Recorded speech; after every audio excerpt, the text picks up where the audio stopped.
Hello, everyone, and welcome to the Financial Literacy and Housing Counseling for the Military Community webinar. My name is Medora Benson with ICF, and I am going to run through a few logistics before we begin today's session. Participants are currently in listen-only mode. If you do experience any technical issues during today's session, please submit your questions to the chat box and send them directly to the host, and our host, John, will work with you. We encourage you to submit any content-related questions through the Q&A box. We will have Johanna answering questions throughout the webinar, and we will also have time for open Q&A at the end of the session. We will do our best to answer all questions. The slides for today's session have been posted, and the link to the training page will be put into the chat in a second. The webinar materials, so the transcript and the recording, will be posted to the HUD Exchange in about 7 to 14 days. The Housing Counseling Webinars Archive is where you will be able to find those materials once they have been posted, and you will be able to find all housing counseling webinars on this page, and you can search by topic and by date. A new feature for this year for housing counseling webinars is you can download and print a webinar certificate. The instructions for printing those certificates will be added to the training page in the coming days. As many of you are familiar with, we have the Housing Counseling Training Digest. This is where you can find all housing counseling trainings. It is a training hub that is updated weekly, and you can find upcoming trainings, past trainings, and self-paced trainings. And right now, you can also register for the upcoming Serving Communities Through Housing Counseling virtual conference. This is a conference that will be sponsored by the Office of Housing Counseling, the Office of Community Planning and Development, and the Office of Field Policy and Management. It will be held from May 10th to May 11th, so if you have not registered and you are interested in attending, please do so as soon as possible. All right, so to begin today's session, we are going to do a quick polling session. For anyone who has attended past housing counseling webinars, we use menti.com. And for anyone who is new, please go ahead and use the link that I am about to put into the chat. And you are going to go ahead and let me know that you have reached menti.com by selecting the heart in the bottom right corner. This will let me know that you have arrived, and we will begin polling in just a couple seconds. And we ask these questions to just determine who is in the audience. It helps us inform future webinars and develop future resources. So as those numbers are going up, we will get started with our first question. So we want to know right now, are you serving the military community? And this webinar is intended for all three of these answers. We want to know if you are serving them right now, no, but you have in the past, or you would like to start supporting them soon. And all of the resources and tips and tools that you'll learn about in this session will be relevant regardless of where you are in terms of serving the military community. And this is great. It looks like we have a nice mixed crowd for today. All right, and now on to our second question. We want to know, are you a HUD participating housing counseling agency? And this, again, it helps us inform our future webinars, it helps us develop resources, and it helps us also know who is serving the military community right now. All right, we've got some great participation, so thank you to everyone. We have just a couple more questions and then we'll get started. So we want to know, which military community financial education tools and resources are you familiar with?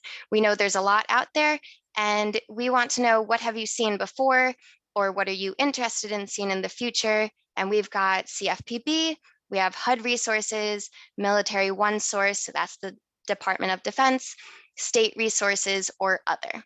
And keep an eye on the other. We have a question, our next question will pertain to that. All right, this is great. Thank you, everyone. We'll just hold this open for a couple more seconds and then move on. All right. So for those of you who said other, can you please elaborate a little bit on what those resources are? So we want to know other resources that are out there that we did not list. What have you used? And this is open-ended, so just let us know either the, okay, perfect. Let us know if there's perhaps a different resource. So we see Freddie Mac, VA, perfect, thank you. All right. Okay, and we will have one more Mentimeter question at the end of the session, but right now, and we will leave this open so you can continue to go ahead and respond to this question. We will now move over and I will pass it over to Stephanie Williams, the Deputy Director of the Office of Outreach and Capacity Building within the Office of Housing Counseling. Stephanie? Yes, thank you, Medora, and good afternoon, everyone. And once again, welcome to today's webinar. Today is going to be a really solid review of financial education resources and tools and other relevant information that will be helpful to you as housing counselors and housing counseling agencies working with the military community, military families and individuals. Next slide.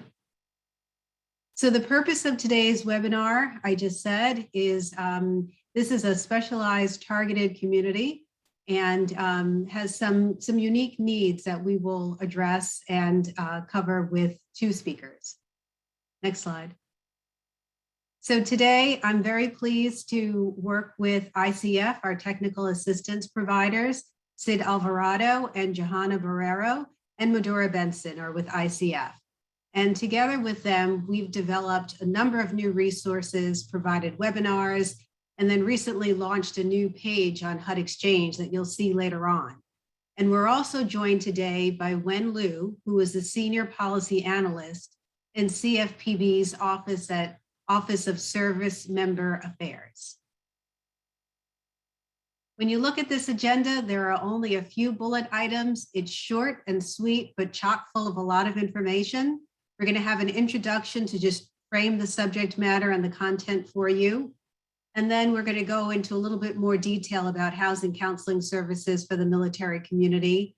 Of course, as always, we'll have some financial education tools and resources that you can walk away with and add to your toolbox and use for those military community members who come to your offices. And then lastly, Q&A. And we invite you and encourage you to take full advantage of the Q&A and have all your questions answered on this important topic. So Sid Alvarado is the first person that we're going to hear from today. And Sid, the floor is yours. Thank you so much, Stephanie. Welcome, fellow housing counselors. We are always happy to be before you to provide you with information where you can be of support to our military service members. Next slide. So what are we going to be talking about today? We're going to be talking about what are some of those special needs when it comes to our military members? And when we're talking about those special needs, what I want us as a community of housing counselors to keep in mind is that much of the work that we do as housing counselors is targeted to low to moderate income households. And with us keeping that in mind, we may encounter families, military families, who are coming to us with some unique circumstances as well as some financial challenges. And when we're working with those military members, we are here as a community of housing counselors to help them with their housing as well as their financial goals, just like we would help any other family that is within the general public. However, what we're going to be talking about today is that added layer of protection that we need to be aware of as housing counselors within the industry that may assist those military families. And that can include things or the population or special population within the military as those who are newly enlisted. Depending on their rank, they could fall into that moderate income category, and they may find themselves in need of some resources. And we are here to point them in the right direction so that they can get the support that they need. I just remember myself and my own personal story being a former military spouse moving into a new area. It was those resources and those who were within the community that weren't always on base that really assisted me in getting that foundation and getting accustomed and to acclimated into the area in which I was new in. So this is where we as housing counseling agencies and counselors can kind of fill that information gap for those who are in the military community. So when we're talking about those who are in the military community, it's very possible that they may live on base or they may live off base. That is an option that is available to them. So on base housing, we also could refer to that as like military installations. That's the more formal name, or they could live off base. Generally, active duty military members, those are the populations that are going to have access to living on base, okay? So when we're talking about on base, in a moment, we're going to be talking about that privatized military housing that's managed by private companies on base. However, those in the military community also have the option of living off base. And if they're living off base, they may receive what is called BAH, or Basic Allowance for Housing. And that is purposed to help to offset the cost of housing because that particular family has decided to live off base. Now, when we're talking about BAH, that Basic Allowance for Housing, that is really going to be based on the amount that an individual or family receives. That is going to be based on location. It's also going to be based on their pay grade, as well as whether or not they have dependents. So there are some factors there that would have to be considered in order to determine what their BAH amount is if they decide that they want to live off base. Okay, so now let's talk about some protections, that extra layer that I mentioned a little bit earlier that military members have access to. The first one I want to talk about is the Servicemembers Civil Relief Act, which you may have heard of, and we do refer to it as SCRA. So when serving military members, why is it important for housing counselors to know the basics about SCRA? The reason why it's important is because it gives military members a wide range of legal protections that are not available to the general public. And that's something that we want to know, right? If we are serving the military community. For example, there are some housing protections that fall under SCRA. If we are considering a family, for example, that are renters, SCRA has some protections there. This is where members of the military, as well as their families, their dependents, they cannot be evicted for non-payment of rent, right? So this is something that is above and beyond when we're working with the general public. And that's because of SCRA. So, and that is regardless of if there is some language within their lease agreement or local laws. There are some extra protections that they have. It's there's an additional time on the timeline if they are facing eviction, for example. So members of the military, they cannot be evicted for non-payment of rent without a court order. And as I said, that's regardless of language within their rental agreement. So this is especially true if their ability to pay rent is affected by the military service, okay? So there is an additional 90 days that they are granted, and sometimes longer if it is justified in that eviction proceedings or eviction process. So therefore, there needs to be an adjustment within that timeline that we may be used to if we're dealing with a military member or their family. There are also some protections when it comes to foreclosure. Once again, if there are a military member, there are some additional protections that they have with that foreclosure timeline, despite of what state guidelines may say. So those are just some things to keep in mind if we are engaging with military members and they're having some housing issues, whether it's related to them being a renter and they're staying off base, or if they are a homeowner and they're facing foreclosure.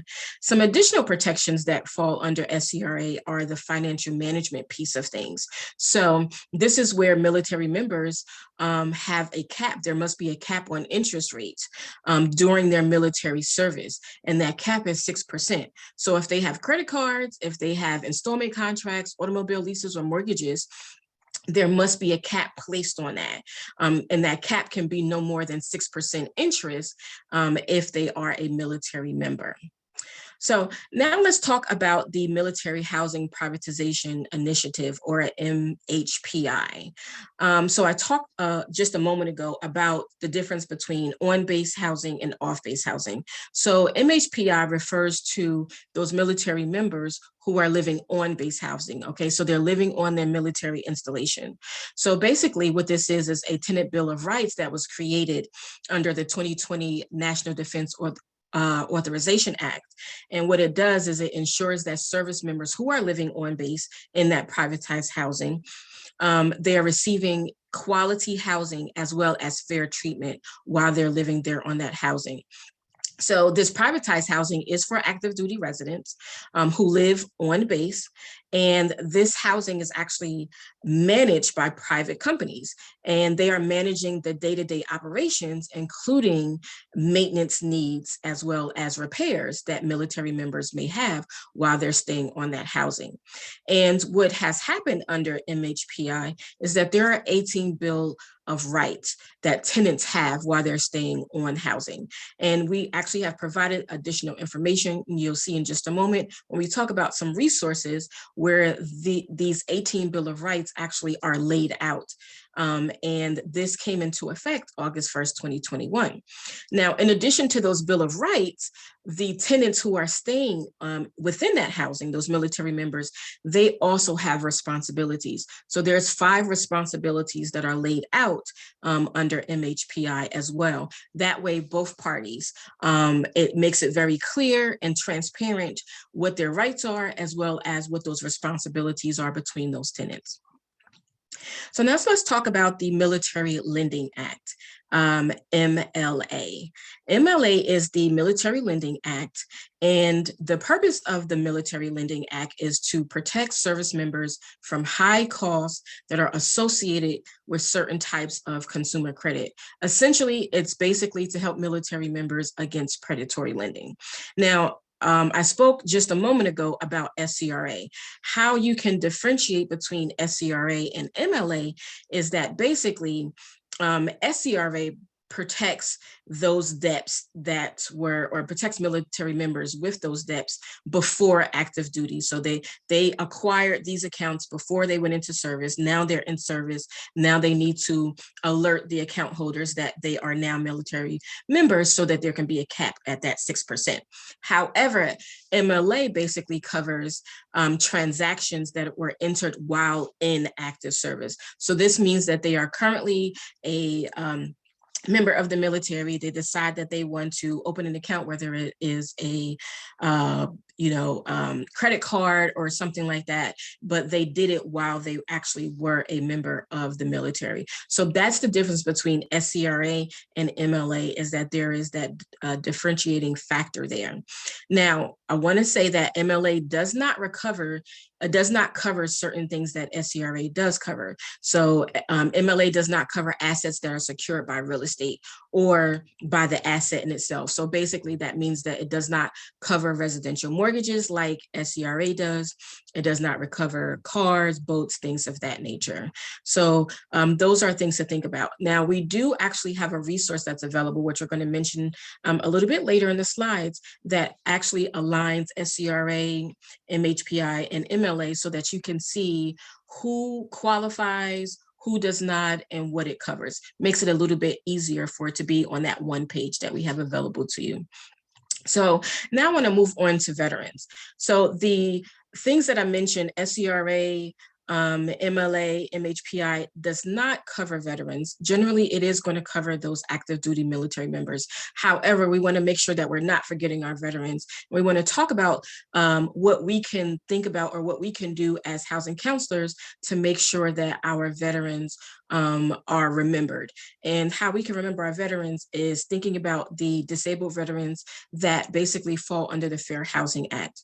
Now, there is not a federal housing law that bans discrimination on our military members that have that veteran status. However, there are some states, so you may be in a state that does include that as a ban from a local standpoint, from a state and a local government standpoint. So just some of those states to think about are Massachusetts, Virginia, Connecticut, New Jersey, New York, Ohio, and Rhode Island are some states that actually do have a has a local fair housing law that bans discrimination against veterans. So when we are servicing veterans from a housing standpoint, we just want to keep that in mind, making sure that you check within your state and your locality to see if that is a ban that is upheld in your state or locality. Next slide. So what do we do with all this information? How do we as housing counselors start with outreach? I know that I saw some of you said, hey, I'm not serving military members yet, but that is the direction that I want to go in. That is the direction in which our agency wants to go in. So what are some of the things that you can think about or you can think of as you're maybe starting some of these partnerships? Maybe start with partnering with a larger entity. There are some models out there where there are some state housing finance agencies that have partnered with local installations where they are. And partnering in that way could position you as a housing counselor or housing counseling agency to work with military bases. So some of the things that you can partner in is maybe there's a gap there on the base where there is a population with military members that want to learn about purchasing a home. Your agency could be in a position where maybe you are offering that first-time home ownership class, right, for the military members. And you're not only including the general information, but you're also including things that pertain to that military community. So that's just one way to think about it. Another opportunity when we're thinking about where we are in this climate with our renters, there are military members who are renting off base. So there could be an opportunity for your organization once again to partner with the entities on installation to provide some information on them knowing what their rental rights are as they are renting off base. So those are just a few ideas, some outreach opportunities and strategies in which your agency can think about as they're moving forward and partnering with the community, with the military community. Next slide. So this is where these are the three things that you as a housing counselor can think about. When we are working and engaging with the military families, we want to think about informing them. What are we informing them of? We as housing counselors are staying abreast of the information that's going on. If there are any changes within the military housing, we want to know about those things. So we want to stay abreast so that we can inform the families in the households in which we're working with. And there's an opportunity, once again, to develop relationship with military-based staff. So that's how we can inform. The next thing that we can think about and do is we can advocate. How can we advocate? If we are presented with a military member and they're having some issues, some housing issues, the military tenant advocate office through housing management is one office that we can kind of start with if we're looking to partner in that capacity. Another office that we can partner with or have a conversation with is the military legal assistance attorneys that are there on base. And the next thing that we can do is we can counsel. As I said, when I think about my own personal story, being a former military spouse, when I first moved into the area in which I was moving into, a lot of the help in which I received was actually off base. So it may be a situation where you as a housing counselor may have to provide housing counseling to a family that may have some short-term housing needs before they are able to maybe move on base. Another thing is you always have deployments. We have military members who have deployments. And I remember just being a spouse being left behind when my spouse was deployed and needing help and reaching out. So you may have to basically stand in that gap where you are offering assistance to a spouse or a dependent who was left behind by a staff who is deployed. So those are just things for us to think about. But as I said, inform, advocate, and counsel are just three ways in which we as housing counselors can assist and can support the military community. So next, I am going to hand it over to Wynn, who is going to provide you with some financial education tools and resources. Great. Thank you, Sid. I appreciate that. So good afternoon, everyone, and thank you, Sid. So first, I just want to say on behalf of the CFPB and the Office of Service Member Affairs, thank you for inviting us. We really appreciate that to, let us speak about some of the topics and let's share some of the resources that we have that help the service member community. Being a veteran myself, this is an area that's near and dear to my heart. And I'm just glad that you guys are definitely interested in using these resources to help out service members, veterans, and their families. Next slide. So before I begin, just a little bit of a disclaimer that I'm making this presentation on behalf of the Bureau. It doesn't constitute any legal interpretation, guidance, or advice to the Bureau, and my views may not represent that of the CFPB. Next slide. So I just want to give a quick rundown of the at first of the Office of Service Member Affairs, or for short, OSA. So we were established under Dodd-Frank, under the law, because Congress saw there was a need when they stood up the Bureau to have a Office of Service Member Affairs that our job is to help out service members, help out veterans, and help out their families. The next slide. So here are a little bit of the specifics that were in Dodd-Frank that we were asked to do. So our core mission is to educate and empower, to monitor complaints that come into the Bureau from service members and veterans, and coordinate efforts with other federal and state partners to ensure that the wide range of financial products that are used by service members are fair, are transparent, and they also comply with the additional protections that are afforded to service members as well. So we do, of course, I guess I mentioned earlier, coordinate with other federal agencies such as HUD, DOJ, the VA, DOD, and we also partner with state level AGs as well. And we do a lot of outreach with military service organizations and veteran service organizations such as the American Legion, Veteran Foreign Wars. We definitely talk to them and see what issues are brewing in their community because they have so big reach based off of their huge memberships. Next slide. So the first education tool that I want to talk about is our flagship education tool here at the OSA. The first thing any of you might be seeing is, whoa, this doesn't usually look like a government thing, and that's the first thing I thought too. So this is a tool that we developed called Misadventures in Money Management, or MIM for short. You can go to the site, it's mim.gov. And so what MIM is, it's a interactive tool, choose your own story to teach service members about the day-to-day things that that they might have, such as saving money, buying a car, impulse purchases, teach them about the SCRA, all those topics that may come up in a service member's career.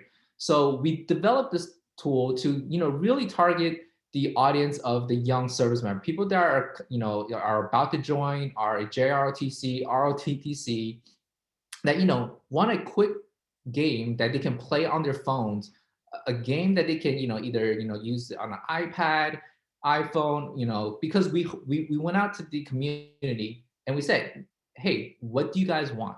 And then the thing that they didn't want was they didn't want like long PDFs.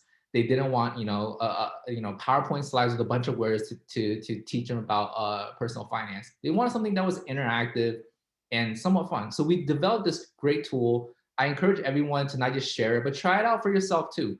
And then once you complete the mission, you'll get this this interactive bonus mission. It's we do spend a lot of time. We put voice in our characters. We hire actors and actresses to do like skits in them. So it's something that we're really proud of, and a tool that we hope you share with the audience. Next slide. So additionally, we developed guides as well. So this is more for people that are already in the service or educators like the people on this call, to tools that you have at your disposal to to answer questions if a service member or a veteran or their family member comes into your office. So one of the things about the Your Money, Your Goals guide is we want to kind of have like a roadmap of things that service members face in their career, such as when they first join the military. Again, I mentioned buying a car, renting a home, getting VA home loans, saving money. And, service members, also the ones that decide to stay in, what to do during your permanent change of station every 2 or 3 years, what to do before deployment, have a checklist, what to do after you come home from deployment. So we wanted to hit all those points and put a guide out there for service members as well as educators, so they have all the resources in one place that they can go to if they have someone come in and say, hey, I'm about to move. I've been, I got orders overseas, to Germany, to Japan, that, what are some of the things I should look out for? Some of the scams to look out for, some of the tips to look out for. So we put this guide together, and that's one of our other resources as well. Next slide. Thank you. So the next topic I want to talk about is housing. So housing, it's been, we have entire dedicated pages of resources that can help, the service member, the family, or the veteran when it comes to housing. Like for example, VA loans, we found out, especially unfortunately during the COVID-19 pandemic, starting in 2020, they were a big target for scammers. So we wanted to, warn those that utilize this great VA loan program about some of the things that they should look out for. So one of the things I can mention is when people were coming out of forbearance, using VA loans under the CARES Act, they were getting a lot of calls, emails, text messages saying like, hey, during your forbearance, this bank decided to sell your loan to us. We're the new loan servicer. We need to set up some things with you.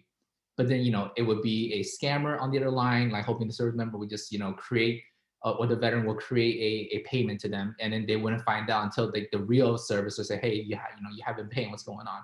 So we just wanted to make sure that, it's a resource that is there to, to make sure that, service members and veterans who use these products, avoid scams. Next slide. So again, here, like I mentioned before, you can see in the lower left, when you click on the site, it's a beware the mortgage scams.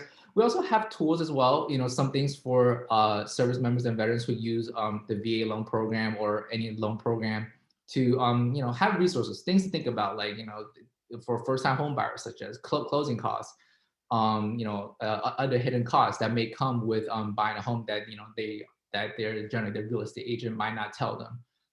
We also give good tips in general. Again, like I mentioned, when buying a house, we know this can be a extra challenging time for our military families when we reach out to them. Again, like I mentioned earlier, because they're asked to move every 2 or 3 years, sometimes from to overseas, sometimes from overseas back to the States. And, we at least recently hear a lot that people that are expected to move, they're kind of moving in the midst of like a really hot housing market. And they're finding like difficult, challenges, to secure a rental property, to secure a home, to find an apartment, just things like that. We want to be there to help them, at least provide some of the resources that are available out there to help them find that house.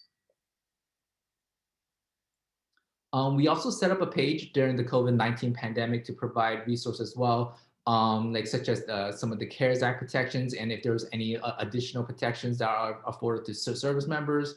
And if they have any questions about this is a perfect place to come to.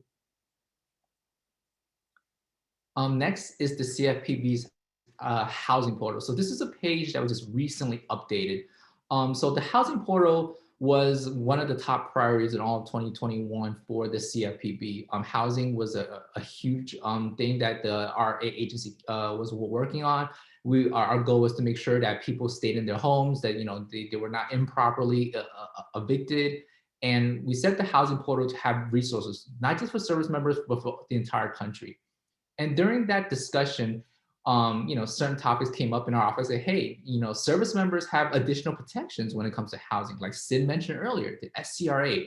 It gives that service member additional buffer of protection because when Congress passed the law, they understood that service members, when they're asked to deploy at certain times, that hey, next week you're going to be deployed to this place for 3 months, 6 months, 9 months, and sometimes they kind of forget certain things. So there's certain laws that that were passed just to make sure that they understand the unique needs as well as the unique challenges that service members have, and they wanted to make sure that service members got those protections. So when we set up the housing portal, it came up in our office, and then we decided to say, hey, we need to have like a dedicated page for service members, for vets, and as well as their family. So we have this page set up. When you click on it, there should have a section that they're dedicated to that special community. We talk about certain things as, SDRA protections, VA loan programs, things that, people might not know about the VA loan. It's a little more flexible sometimes than a conventional loan. And just all the typical things that we hear when we talk to the service member community, as well as the MSOs and BSOs. So we kind of use their information that they tell us that, hey, they say a lot of veterans are, hearing these issues. So then, when it comes to housing, so we decided to say, okay, these issues are, are really important in the community and they want to find out more information about. So we kind of put that together and we put it in the housing portal. And we also, of course, at OSA, one of the, when I mentioned that the 3 primary communities that we serve is the service member, which is the active duty population, their families / dependents, and the other part of our mission is to for vets. So when we talk about vets, one of the offices we really work closely with is the Office of Older Americans, because there's about 20 million vets in the United States currently, and the age does skew a little older when you look at the breakdown. And we just work with our Office of Older Americans to see what are issues that are, that older Americans are facing. So again, and then we try to see, we draw that chart and we see which areas that overlap with, the veteran community. Some things such as, a company trying to poach their military benefits for the service member, for the veterans that are retired, as well as reverse mortgages. We hear about that as well with our older vets. And we just wanted to educate them to make sure that, before signing on the dotted line, before, when the person calls or give you presentations about the, why you should do this, because it's extra money in your pocket, you have money today versus waiting later. So they just understands all the ins, the outs, some of the pitfalls that may come with these kind of products. Again, like I mentioned, we just want, before they make a financial decisions for them, for their families, they can really truly understand what they're getting into before they're signing. We just want to make sure that it's fair, again, it's transparent, that they, make sure that this is the best product for them. Also we encourage them to shop around too. Don't pick the first car off the lot that you drive. And also we want to make sure that these companies follow the law. That's part of our core mission as well. One of the areas that the CFPB is looking at, if some of these companies, if you hear anything that they might be violating certain areas, they're walking like a thin line, we encourage service members, veterans, and families to file a complaint with the CFPB. We have dedicated people that read these complaints, and then we investigate these complaints. If we don't have jurisdiction, we work with our partners at either the state level or the DOJ to look at these complaints and make sure these companies are treating our service members and our veterans fairly under the law. And with those complaints also, we bring it up to Capitol Hill, say, hey, this is what's going on. If we can do something, the CFPB will take enforcement action against it. If we can, we make our congressional leaders aware that this is going on in the marketplace. We have certain companies that can be bad actors, unfortunately, and we want change because it's our job in our office to protect our military community. So at the Bureau, we thought it was important to put more than just in English. So we have resources available in 7 different languages. So if you have, again, feel free to use the resources beyond the military community as well. So we provide, materials in Spanish, Chinese, Vietnamese, Korean, Tagalog, and Arabic. And we're also open for recommendations as well. If you use some of these resources and you think there's areas that can be improved, feel free to reach out to me directly, or you can email military@cfpb.gov. And if you say, hey, I have a lot of veterans or service members that come in that's using MIM, that's using the Your Money, Your Goals guide, and they feel that it's missing something, or something can be improved, or this area is good and should be expanded, we want to hear that feedback. Especially with our MIM, we've been updating it since this first iteration was like a comic book, and then we hear it's like, hey, one of the biggest issues that service members deal with is, they don't really understand the SCRA. So a few years after that, we incorporated the SCRA into one of the chapters in MIM. So it's definitely evolving, and then we want to definitely keep it updated as much as we could to make sure that the resource we have provide useful information and current information. And yeah, and then most of it is on our website. The easiest way to get to, instead of giving the long URL, if you just go to Google, if you just Google CFPB OSA, our site should be the first link that comes up.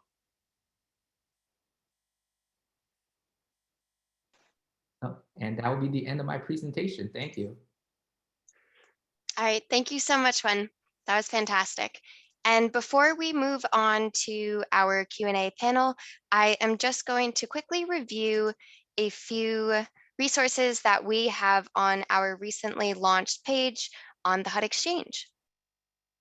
So like I said, this page very recently launched within the last 2 months or so, and we had a few different military community resources around the housing counseling landing pages, but we wanted to create a homepage for a variety of different resources through a bunch of different organizations. So this HUD certified housing counselors serving the military community page has resources for HUD certified counselors that we have developed with the Office of Housing Counseling. A lot of those resources that Wen talked about from CFPB, Department of Defense resources, Federal Trade Commission resources. And then we also have a lot of resources that can be provided to service members. So many of those CFPB resources, again, that Wen talked about, we have MIM, and then Commander Navy Installations Command resource, and those personal financial management videos as well. We also do link to the Find a Housing Counselor page in case a service member does access this page too. So we hosted 2 additional military community webinars that I will talk about in just 1 second. When the materials for this webinar are posted, you can also access them through this box. And the last item I want to touch upon for this page is we want to hear your military members' story. So if you are working with a military member or military family, let us know. Email ohctechnicalassistance@hudexchange.info, and that story could be featured in an upcoming issue of the Bridge newsletter. So I will just run through the 2 military webinars. So Sid had hinted at this earlier. We hosted 2 webinars last year, and the 2 documents that were created from those webinars are on that military page that now exists on the HUD Exchange. And so you can learn more about a lot of the protection and rental rights that Sid discussed. The military tenant rental rights webinar discussed the rental rights available to active duty military members and their families. There was a chart that was developed from this webinar as well, again, accessible via that HUD Exchange page. And then we also hosted the Housing Protection for Service Members webinar. And there we discussed protections for active duty military service members, and a check sheet was developed for that webinar. So both of those resources and both webinars are accessible through the HUD Exchange page. So at this time, we are going to wrap up with some questions and answers. And before we jump into that, we are going to open up our final Mentimeter question. So we want to know, what housing counseling topics would you like to review in future military community webinars?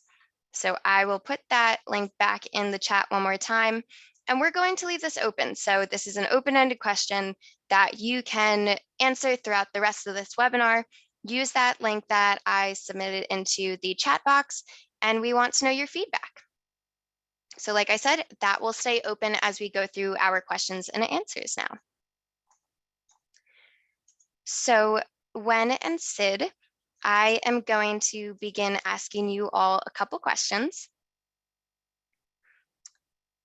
So the first one is for Wen. Can you elaborate a little bit more? I know you went into detail about the housing portal. Can you talk a little bit more about how you can use it and who can use it, sort of what resources are available? So for instance, the Find Help for homeowners, renters, and landlords, just a little bit more detail. Yeah, sure. So the housing portal, like I mentioned, when it was created, it was for the entire country, so anyone can use it. It's a public website. We try to make it as user friendly as possible by dividing into sections. Like you mentioned, we have sections for renters. So for example, we'll have certain protections for renters. We also wanting to add like state protections for those renters as well. If you are a homeowner, we give you homeowner protections, certain protections you might have again at the state level as a homeowner. And then for my office, we did add, as a homeowner or even as a renter, as a service member or veteran, here are some protections that may apply to you. Here are some of the resources that that you have, that may apply to you. So you just kind of put it all in one place. It has a big bold letters of certain topics that may apply. I think the best way to use it for me, just go on the site and browse around, and then it's pretty user friendly. We try to not to make it too complicated. Perfect. Thank you, En. All right, Sid, this next question is for you, or I think this might be maybe a comment that you can elaborate on. So this is from Stephanie Woods. Most military bases have AFCPE certified counselors that already provide financial counseling. They will not normally allow others to counsel on the base. I did try that and was told I had to be an AFCPE certified, which I am pursuing now. So more of a comment. Yeah, that is true. There are a lot of bases that have gone to that model with using AFCPE. And just like you, Stephanie, I myself actually did obtain the AFC certification or accreditation through AFCPE. However, I believe it does depend on the base. Not all bases require that. As I stated before, being able to use the partnerships of maybe larger entities like your state housing finance agency, they may also have some opportunities as well as some partnerships in place. And then not everyone, not every military member or service member goes to the base for resources. Sometimes if you have military, especially dependents who are kind of integrating into a community and they're working, a lot of times they're going to use the recommendations from coworkers and things like that if they find themselves in having housing issues or financial issues. So that also could be a way in which service members kind of find themselves to your organization. And your organization may also be the steward of down payment and closing cost assistance, programs. Those are also situations where that particular agency has requirements outside of the base. So once again, that family is going to find themselves in your office and your agency still needing help, especially if your office for the DPA example, if they require a first-time homeownership class or something like that, that's something that they're going to have to take at your agency. So there's still many ways in which families can find themselves in your office and still needing the help of a housing counselor. Thank you, Sid. So I have this is a comment from Barry Rothman, and Barry is providing a partner opportunity that is mentioned to not be overlooked, and that is the local chapter of Mission United, which is a subset of United Way. Veterans are often in need of financial education as well as rental and mortgage counseling. So I just wanted to give that a mention. And then Sid, I've got another question for you. Does SCRA only cover credit card and loan accounts that were opened during and after military service? That is a great question, Medora. And the answer is no. As I explained, SCRA, it actually covers reducing the interest rate on any pre-service credit card. So that means that these are credit cards in which a person had prior to serving or coming into service of the military. So it covers any pre-service credit cards, as well as loans in places that cap at a maximum of 6%. So no, it doesn't only cover those who joined the military or after they joined the military. It can be pre-service as well. Great, thank you, Sid. Mm-hmm. And Wen, I've got a question for you. This is from, and excuse me if I am mispronouncing, this is from Pilar. How successful are tools such as MIM? How successful have they been? Does CFPB track usage? Oh, great question. Thank you for asking. So MIM, I think it was by midway last year, we reached our user of 50,000. So, it's not a huge number, but it's not a small number either. So, unfortunately, because of the COVID pandemic and then the pause on travel, we actually used to go to, military bases. We try to share this, to recruiting stations, and we definitely plan to kick that up too. Once things are, travel is allowed again in our agency. But yeah, it's but whenever we did go before, we got great feedback from the troops. And again, like I said, we reached 50,000, so there's some people do seem to like it, and we encourage you to share as well.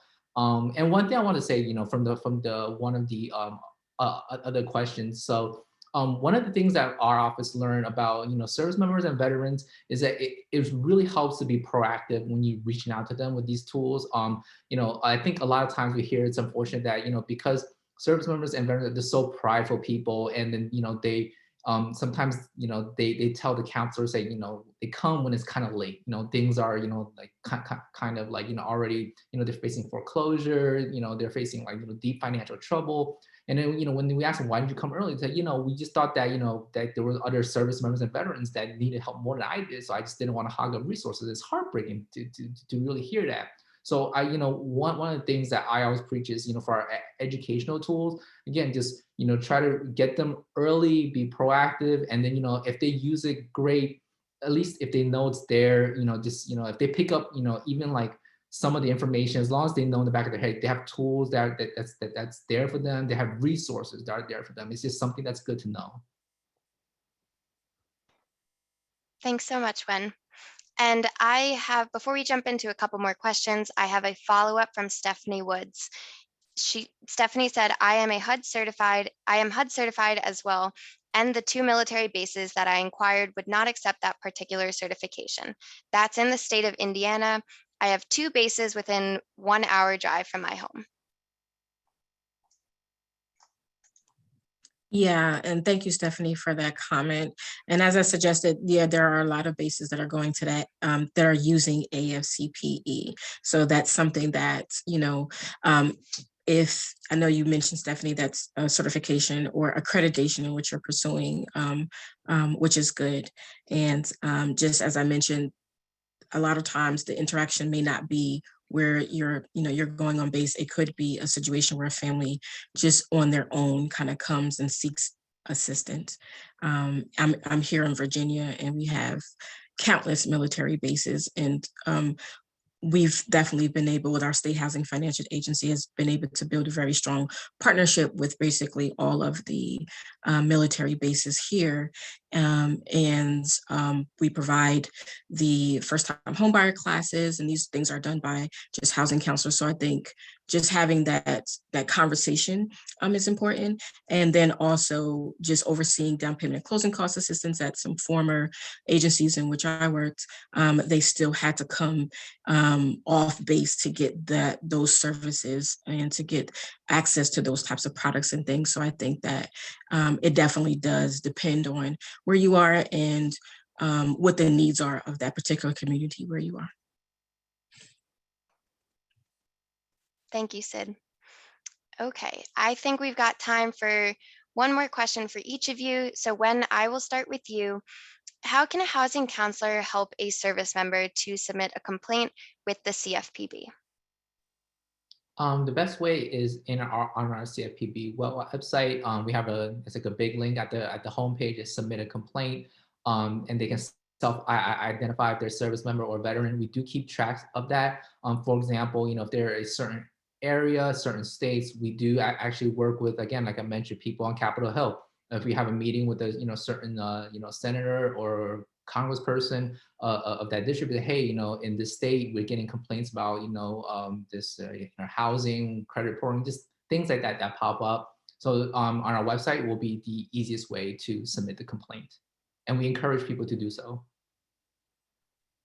Thanks so much, Wen, and thank you for all of your great resources and advice today. And Sid, I will wrap up with you. Where would housing counselors go to find out how to partner or collaborate with the military community in housing matters? And I know you spoke a little bit to that earlier, so if you could elaborate further and possibly speak to your own experiences. Sure.